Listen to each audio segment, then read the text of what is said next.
خلاص بقى يا وفاء، عندي شغل. ايوه انا سمحت لها انها تروح الحنه بتاع الكارما، بس ما تعمليش بقى التاتو على دراعها زي المره اللي فاتت، انا مش عايز مسخره. طيب يلا يلا، عندي اجتماع بقى.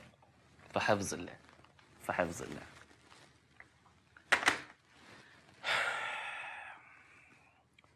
طيب مبدئيا كده بدون اي مقدمات، احنا في كارثه.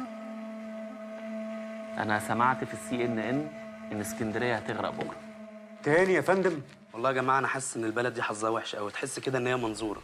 قعدوا يقولوا لك اسكندريه احلى في الشتاء، اسكندريه احلى في الشتاء وهتغرق. بس انا مش عايز اروح للانهزاميه دي يا محمود. امال انا بقول لكم من بدري ليه؟ علشان نلحق نعمل حاجه. طب نعمل ايه سعادتك؟ احنا عملنا ايه السنه اللي فاتت؟ لا السنه اللي فاتت يا فندم ما عملناش حاجه. اعتقد بقى يا جماعه ان احنا لازم نعمل حاجه السنه دي. ايوه يا جماعه، بس القرارات المصيريه دي ما بتتاخدش فجاه كده، وما بتتاخدش على معده فاضيه. اتعشيتوا؟ لسه سعادتك والله. حضرتك تحب نطلب عشاء؟ انت مخصوم لك 3 ايام يا محمود، 3 ايام. احنا اتعودنا على العشوائيه دي في القرارات؟ ولا الاول بنطلع ورقه وقلم وبنكتب اسامينا ونشوف كل واحد فينا كام فول وكام فلافل وكام سكالانس، وبعدين بنعمل اختراع سري مباشر علشان نشوف مين مننا اللي هيتصل يعمل الاوردر. عندك حق يا فندم. صح.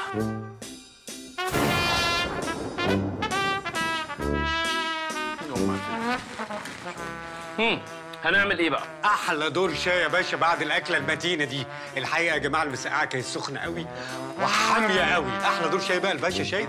حبيب قلبي حبيبي البيه دكروري باشا احلى شاي. لا ماليش في الشاي، بس لو هتعمله هاخد شاي تقيل سكر زياده 3 معالق في كوبايه ازاز من ام ودي. الله اكبر. وقعدت اقول لها عيب يا وليه، يا وليه عيب، وبرضه مصممه.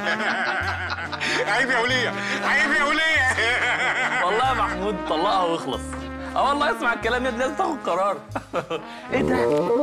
بمناسبة القرار، احنا هنعمل ايه في موضوع البلد اللي هتغرق بكره دي؟ والله يا فندم انا شايف ان طالما الميه مش هتوصل للقاهره يبقى هتعدي. والله يا فندم انا شايف ان احنا ما نقفش قدام الحاجات الصغيره دي، وبعدين هم كلهم شويه مطر وهينشفوا ويروحوا الحال سبيل. انا معاكم، بس الناس بتطالبنا باتخاذ قرار، لازم ناخد قرار. توكلنا على الله، يلا يا باشا. طيب ابداوا انتوا، وانا بس هقيل ساعتين كده عشان ايه صاحي من بدري. ولا تقيلوا؟ ايه رايكم؟ ابو علي تقيل، نبقى صاحيين فريش كده ناخد قرار. يلا توكلنا على الله، توكلنا على الله.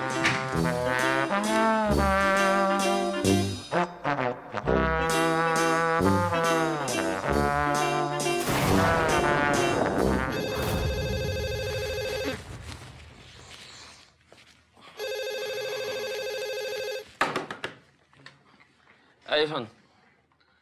لا يا فندم شغالين اهو، شغالين. ما تقلقش خالص يا فندم، انا عمري خذلتك؟ لا المره دي مش هخذلك يا فندم، غير المرات اللي فاتت خالص. لا ما تقلقش، في حفظ الله، في حفظ الله. احنا هنروح في داهيه. يا فندم سعادتك قافش ليه بس؟ الموضوع بسيط والله. احنا نشرب 2 قهوه ونضرب القرار في السريع ونبدا نروح بيوتنا بقى، الموظفين جايين علينا. السلام عليكم، معلش اسف على التاخير، مش بليتك لا مؤاخذه. غرقت غرقت، قدر الله وما شاء فعل، قدر الله ما شاء فعل. خلاص خلاص هنقعد نبكي على اللبن المسكوب، ولا هنبدا نفكر من دلوقتي هنعمل ايه السنه الجايه؟ هنعمل ايه يا فندم؟ وانت مالك داخل حامي كده من اول السنه؟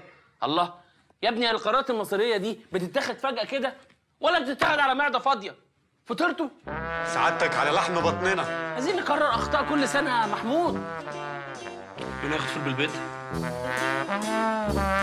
فلافل؟